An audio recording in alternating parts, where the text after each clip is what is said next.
오늘 성경 말씀은 에베소서 2장 1절에서 10절입니다.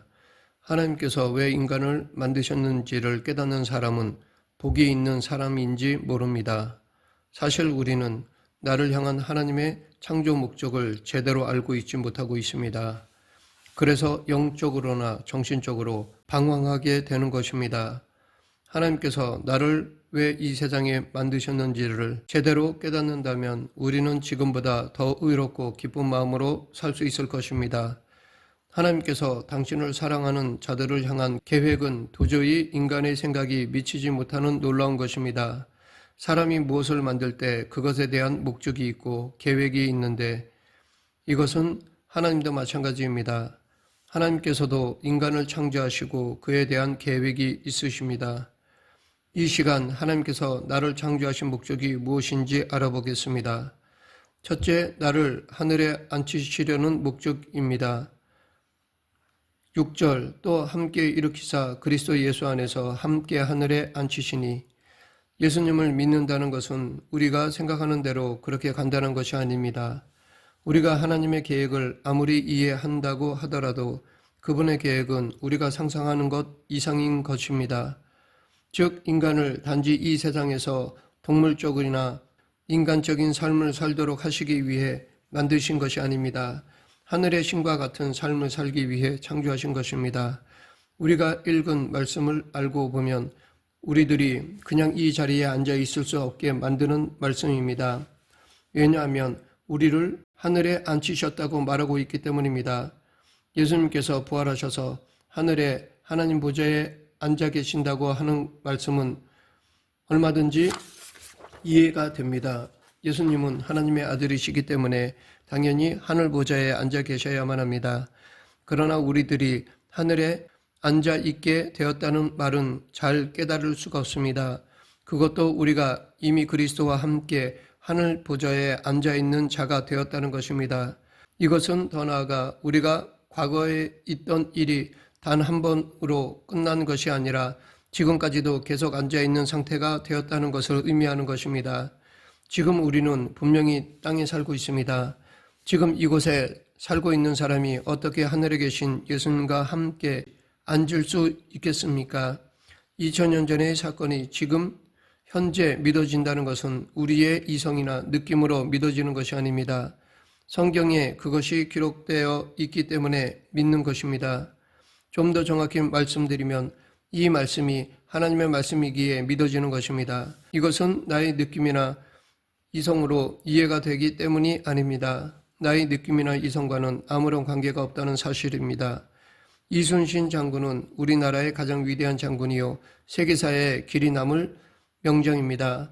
러일 전쟁 당시 일본 해군 영웅 도고헤이 히치로 제독은 나를 넬슨 제독에 비하하는 것은 가능하나 이순신 장군에게 비하하는 일은 감당할 수 없는 일이다 라고 말할 정도로 그분은 정말로 위대한 세계적인 장군입니다. 그런데 우리가 이순신 장군에 관한 이야기를 완전히 믿는 이유가 어디에 있습니까? 우리가 400여 년 전으로 거슬러 올라가서 그분이 일본 수군과 싸우는 것을 직접 보았습니까? 우리는 이기는 장면을 보아서 감동이 되었고 그래서 이순신 장군이 위대하다는 생각이 든 것이 아닙니다. 우리의 감정이나 이성과는 아무런 관계가 없는 것입니다. 다만 역사책에 기록되어 있는 것을 우리가 배웠기 때문에 이순신 장군이 실제로 존재하였고 조선을 구했다는 사실을 믿고 있는 것입니다. 중요한 것은 그 역사책을 믿느냐는 것입니다. 그 과거의 역사 기록을 믿으면 그것이 그에게 참이 되는 것이고 사실이 되는 것입니다. 마찬가지로 성경에 기록된 말씀은 하나님이 존재한다는 것을 믿고 보면 그 기록된 모든 말씀이 참이 되는 것이고 그 사람에게 실제가 되는 것입니다. 이것은 하나님의 말씀을 믿느냐에 따라 결정이 되는 것이지 그 사람의 감정이나 생각과는 아무런 관계가 없다는 사실입니다. 물론 우리가 성경을 믿는 것은 근본적으로 하나님의 선택에 의한 성령님께서 우리에게 믿음을 주셨기 때문입니다. 더 정확히 말하면 우리가 믿든 안 믿든 성경에 기록된 말씀은 실제 역사에서 이루어진 참입니다. 그런데 세상의 역사책에 기록된 것은 사람들이 가서 직접 보지 않았는데도 잘 믿으면서 성경에 기록된 예수님의 역사적 사실을 믿지 못하는 사람들이 많이 있습니다. 믿는 사람들도 믿는 정도가 천차만별입니다. 어떤 사람은 예수님 때문에 자신이 살아난 것만 믿는 사람이 있습니다. 그러나 어떤 사람은 정말 자신이 지금 현재 그리스도와 함께 하늘의 보좌에 앉아 있는 것처럼 믿고 있는 사람들도 있습니다. 어떻게 믿든 하나님께서는 그 사람이 믿는 대로 역사하신다는 것입니다. 예수님은 하인의 질병을 위해 당신께 온 백부장에게 가라 내 믿음대로 될지어다 라고 하시니까 그 시로 하인이 나았다고 하였습니다. 처음 만난 예수님께 자신의 믿음을 전하기란 쉬운 것이 아닙니다. 그러나 그는 자신의 군대의 경험을 통해 상관에게 절대 복종해야 한다는 것을 예를 들었습니다. 그는 예수님은 마치 자신의 왕보다도 더 높은 분이시기에 말씀만 하셔도 자신의 하인이 나을 줄을 믿었습니다. 둘째, 나에게 구원을 은혜로 주시려는 목적입니다. 8절, 너희가 그 은혜를 인하여 믿음으로 말미암아 구원을 얻었나니 이것이 너희에게서 난 것이 아니요 하나님의 선물이라. 우리들로 하여금 하늘의 영역 속에서 살 수 있도록 하신 것은 전적 하나님의 은혜요 하나님의 선물이라는 사실입니다. 이 세상은 인간응보의 삶입니다. 거저 주어지는 것은 아무것도 없습니다. 사람이 뿌린 대로 거두는 것이 이 세상의 논리입니다. 콩 심은 데 콩이 나고 팥 심은 데 팥이 나오는 것입니다. 이것이 세상의 방식입니다. 그래서 이 세상에서 사람들은 할 수만 있으면 자신의 재능이나 지혜로 최대한 열심히 노력합니다. 그러나 성경은 모든 것이 하나님의 은혜라고 말합니다. 예수님을 믿는다는 것은 하나님의 자녀가 된다는 것인데 그것은 곧 범죄하기 이전의 에덴 동산에서의 아담과 하와로 돌아가는 것을 의미하는 것입니다. 하나님께서 천지 창조를 하셨을 때 아담과 하와가 한 일은 에덴 동산에서 하나님께서 지으신 창조의 세계를 찬양하는 것이었습니다. 그들은 그곳에서 자신들이 심지 않은 각종 나무 실과를 먹으면서 안식하며 하나님의 거저 주시는 은혜를 누렸습니다.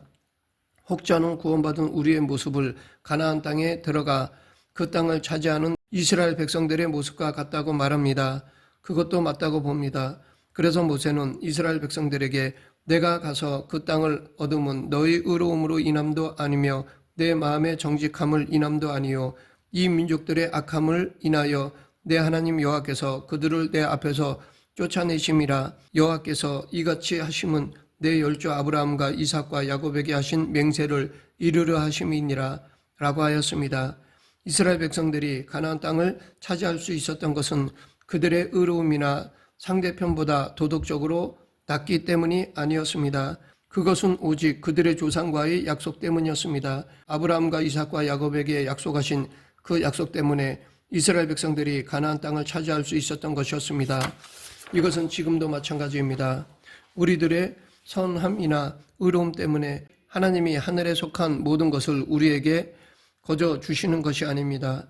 하나님이 예수 그리스도를 믿는 자에게 구원을 약속하신 것으로 인해 우리들이 하늘의 복을 거저 받게 된 것입니다. 즉 나의 노력이나 선행으로 우리가 하늘의 보좌에 예수님과 함께 앉게 된 것이 아니라는 것입니다. 예수님을 믿음으로 하나님이 우리가 그분과 함께 연합하여 그분이 계신 그곳에 함께 있도록 허락하신 것입니다. 셋째, 나로 하여금 선한 일을 하게 하시려는 목적입니다. 10절, 우리는 그의 만드신 바라 그리스도 예수 안에서 선한 일을 위하여 지으심을 받은 자니 이 일은 하나님이 전에 예비하사 우리로 그 가운데서 행하게 하려 하심이니라. 지금 우리는 하나님의 작품인데 하나님의 작품은 과거 우리의 옛사람의 겉모습이 아닙니다. 거듭난 새 사람이 바로 하나님께서 우리들을 새롭게 창조하신 작품인 것입니다. 물론 옛사람의 모습도 하나님의 작품이지만 그 작품은 마귀가 도둑질에 가서 완전히 망가진 작품이 되었습니다. 완전히 망가진 하나님의 작품은 마귀의 조롱거리가 되었습니다. 망가진 하나님의 작품은 더 이상 하나님의 영광을 드러낼 수가 없게 되었습니다. 이 망가진 하나님의 작품을 다시 회복시키신 분이 바로 예수 그리스도이십니다.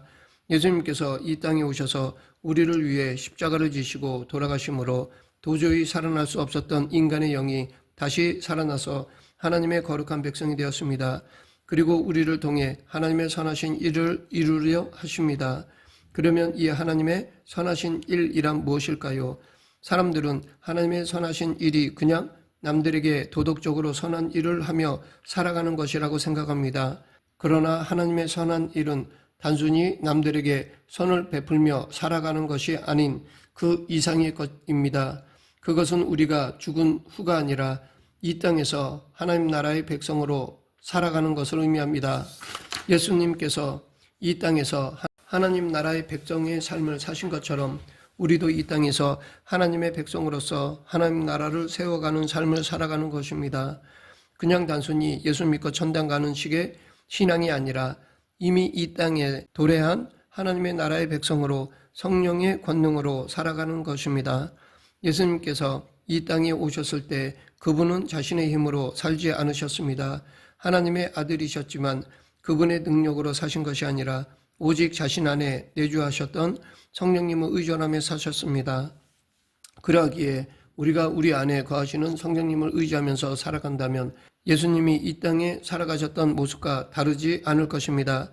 그분이 하나님의 아들이셨지만 그분은 이 땅에 살고 있는 인간들에게 하나님 나라의 백성의 삶이 무엇인지를 보여주셨습니다. 즉 자신의 힘으로가 아니라 오직 성령님을 의지하면서 살아가는 것이 바로 하나님 나라의 백성의 삶임을 보여주셨습니다. 말씀을 맺겠습니다. 예수님을 믿고 성령님을 의존하며 살아갈 때 우리는 이 세상에서 예수님을 온전히 따를 수 있습니다. 그리고 이것이 저 천국으로 이어집니다. 이것이 바로 우리를 창조하신 하나님의 목적입니다. 그러기에 우리는 단지 세상적인 복을 받기 위해 예수님을 믿어서는 안 됩니다. 더 크고 놀라운 하나님의 창조 목적을 깨닫고 하나님의 영광을 위해 살아가는 저와 여러분이 되길 간절히 축원합니다. 기도하겠습니다. 사랑과 은혜가 풍성하신 하나님 아버지, 나를 창조하신 하나님의 목적을 깨달아 그 목적을 이루는 저희들이 되게 하여 주시옵소서. 예수님 이름으로 기도드립니다. 아멘.